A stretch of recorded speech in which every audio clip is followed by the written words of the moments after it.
Okay guys, I got a 2000 Toyota Avalon.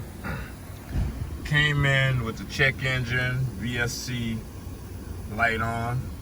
I did a scan on it, and it comes up with cylinder number 2, 4, and 6 misfire with a VVT system fault, meaning variable valve timing.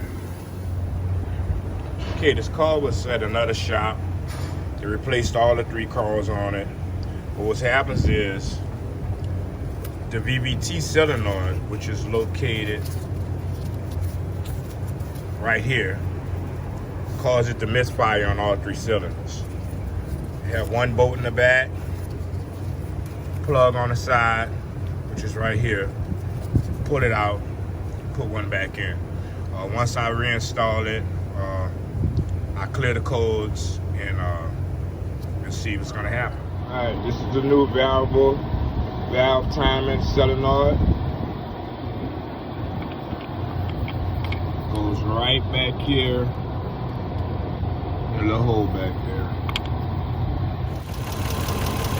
All right, install the new variable.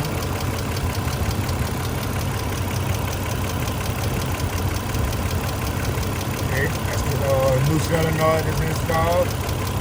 Car runs perfect. No more misfire.